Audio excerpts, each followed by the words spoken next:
Perkenalkan, nama saya Ana Junior, nomor absen 4 dari kelas 12 IPA 3. Di sini saya akan membahas bab sistem dan struktur politik ekonomi Indonesia pada masa demokrasi liberal. Yang pertama, perkembangan politik pada masa demokrasi liberal, dan yang kedua, perkembangan ekonomi pada masa demokrasi liberal. Yang pertama, perkembangan politik pada masa demokrasi liberal. Demokrasi liberal adalah sistem pemerintahan yang menempatkan presiden sebagai kepala negara dan perdana menteri sebagai kepala pemerintahan dan pimpinan kabinet. Sistem pemerintahan pada masa demokrasi liberal, susunan kabinetnya diantaranya seperti: 1. Kabinet Natsir. Kabinet ini dipimpin oleh Muhammad Natsir dari Partai Masyumi. Program kerjanya antara lain: 1. Menggiatkan usaha keamanan dan ketentraman. 2. Mencapai konsolidasi dan menyempurnakan susunan pemerintahan. Yang ketiga, menyempurnakan organisasi angkatan peran. Dan yang keempat, mengembangkan dan memperkuat ekonomi rakyat.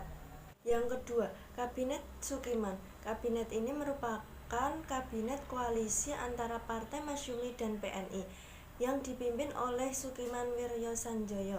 Program kerjanya antara lain: 1. Menjamin keamanan dan ketentraman. 2. Mengusahakan kemakmuran rakyat dan memperbaharui hukum agrarian agar sesuai dengan kepentingan petani. Yang ketiga, mempercepat persiapan dan pemahaman umum menjalankan politik luar negeri. Ketiga, Kabinet Wilopo. Kabinet ini merupakan kabinet yakan, yaitu kabinet yang terdiri dari pakar yang ahli dalam bidangnya, yang dipimpin oleh Mr. Wilopo. Program kerjanya: 1. Dalam negeri, menyelenggarakan pemilu atau konstituante, DPR dan DPRD, meningkatkan kemakmuran rakyat, meningkatkan pendidikan rakyat, dan pemulihan keamanan. Yang kedua, luar negeri, penyelesaian masalah hubungan Indonesia-Belanda, pengembalian Irian Barat ke Indonesia, dan menjalankan politik luar negeri bebas aktif. Yang keempat, Kabinet Ali Sastro Amijoyo I. Kabinet ini merupakan koalisi antara Partai PNI dan NU yang dipimpin oleh Mr. Ali Sastro Amijoyo. Program kerjanya antara lain: 1. Pembebasan Irian Barat secepatnya. 2. Pelaksanaan politik bebas aktif secara ditinjau kembali persetujuan KMP. Dan yang ketiga, penyelesaian permasalahan politik. Yang kelima, Kabinet Burhanuddin Harahap. Kabinet ini dipimpin oleh Burhanuddin Harahap dari Partai Masyumi. Program kerjanya antara lain: 1. Melaksanakan pemilihan umum menurut rencana yang sudah ditetapkan dan menyegerakan terbentuknya parlemen yang baru. 2. Menyelesaikan perundang-undangan desentralisasi sedapat-dapatnya dalam tahun 1955 ini juga, dan memberantas korupsi. Yang keenam, Kabinet Ali Sastro Amijoyo II. Kabinet ini dipimpin oleh Ali Sastro Amijoyo, merupakan hasil koalisi dari PNI, Partai Masyumi, dan NU. Program kerjanya antara lain: 1. Perjuangan kembali Irian Barat. 2. Pembentukan daerah-daerah otonomi yang mempercepat terbentuknya DPRD.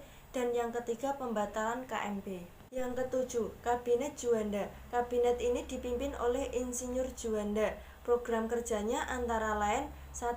Membentuk Dewan Nasional. 2. Normalisasi keadaan RI. Dan yang ketiga, memperlancar pelaksanaan pembatalan KMP atau konferensi meja. 2. Pengembangan ekonomi pada masa demokrasi liberal. Kehidupan ekonomi Indonesia hingga tahun 1959 belum berhasil dengan baik. Adapun upaya pemerintahan untuk memperbaiki kondisi ekonomi pada masa liberal diantaranya seperti: 1. Sistem ekonomi gerakan Banteng.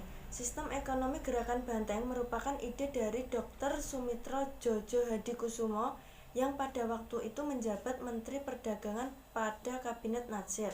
Sistem ekonomi gerakan Banteng bertujuan untuk memberikan motivasi kepada para importir nasional agar mampu bersaing dengan perusahaan impor asing. Dan yang kedua, sistem ekonomi Alibaba. Tujuan program Alibaba meliputi berikut: 1. Untuk memajukan perusahaan pribumi. 2. agar para perusahaan pribumi bekerja sama memajukan ekonomi nasional. Dan yang ketiga, memajukan ekonomi Indonesia perlu adanya kerjasama antara perusahaan pribumi dan non-pribumi. Sekian materi yang saya sampaikan. Bila ada salah kata mohon dimaafkan. Wassalamualaikum warahmatullahi wabarakatuh.